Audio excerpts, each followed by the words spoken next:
My name is George Daniel, and I'm currently an emergency veterinarian with VCA Boston Road Animal Hospital in the United States. My passion is enjoying life. It's my passion. It comes in many forms. It includes the work that I do every day with animals and with people. It includes the things that I do outside of work, like coming to Trinidad for Carnival and spending time with friends. It includes spending time with family and building relationships with new people.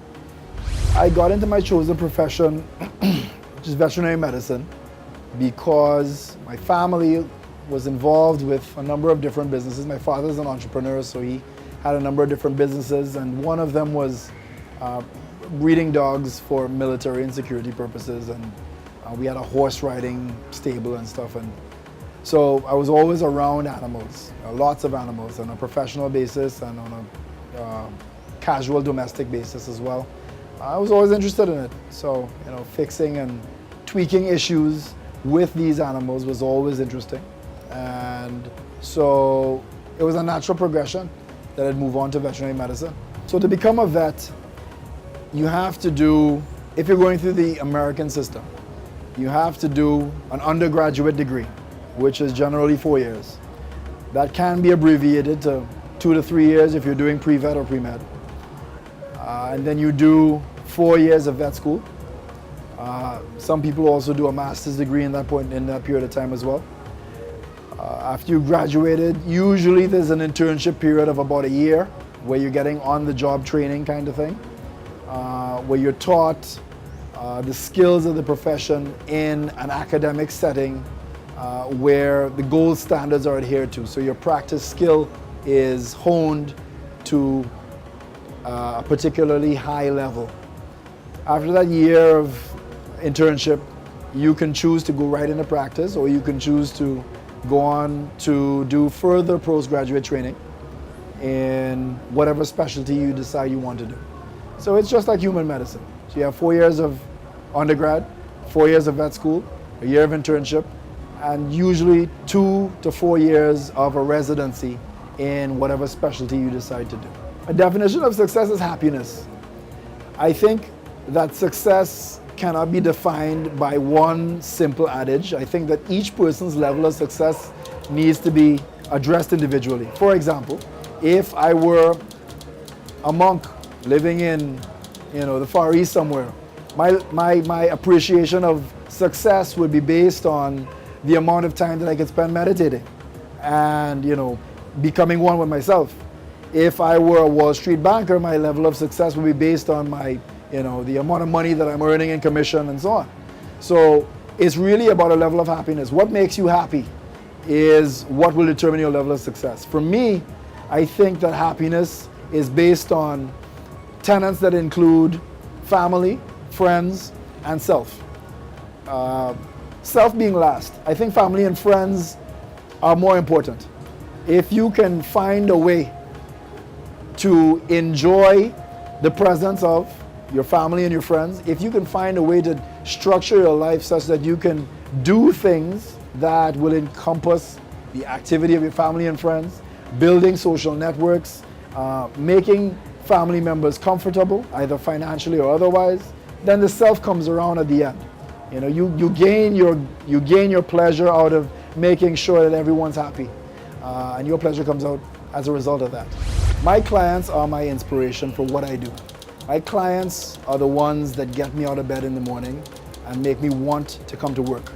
They provide me with a level of enthusiasm to keep doing what I do. When you encounter people who present these pets to you in extreme distress, when we have the client that's presenting with 3 Chihuahuas that were rescued from a burning house. The client's house actually burned to the ground. Fire service came to the house and rescued these 3 Chihuahuas out of the house. And we had to take them and resuscitate the animals and keep them in hospital and oxygen and treat them over a 4-day period to return them to the woman. The look on the client's face when you're able to return these pets to them. These pets that they see as members of their family, these pets that they see as actual members of their family and parts of their lives. That's what inspires me to do what I do. I think that is irreplaceable. The joy that you can provide to people from doing things like that is priceless. The most important thing in my life right now is family. Family is by far the most important thing. Everything that I do in my life is because of family. I work as hard as I do because I want my family to be successful. The money that I make, I can't take it into the grave with me. It has to be left here.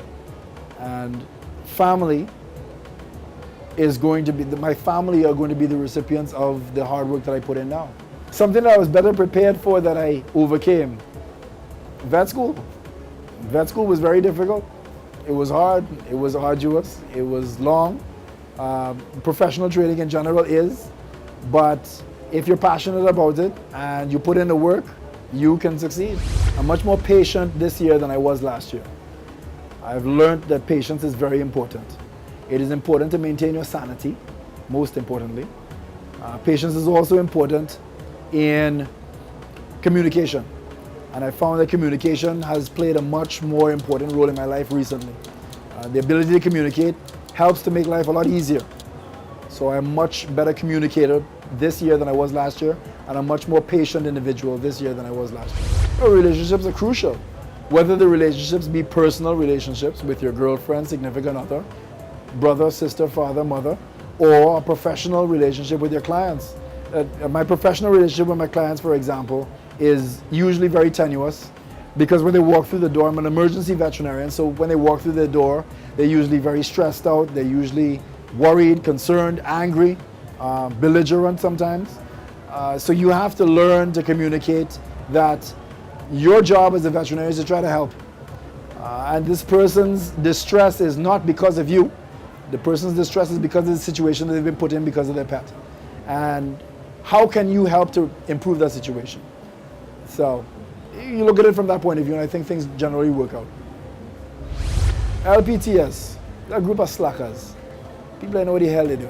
LPTS is a group of young professionals that have realized that it is more important to build professional relationships and social relationships than simply work hard all day.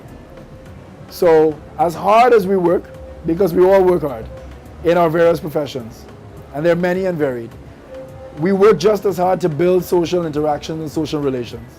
We travel all over the world to see different things, to learn different cultures, and to understand people in an attempt to build bigger and better social networks. And I think that's very important. It's a very important life lesson, and I've learned a lot from being part of this group. LPTS is family, fun. You go ask me this after I had Scotch, boy. You go ask me this now. LPTS is you. This is what you want to be a part of.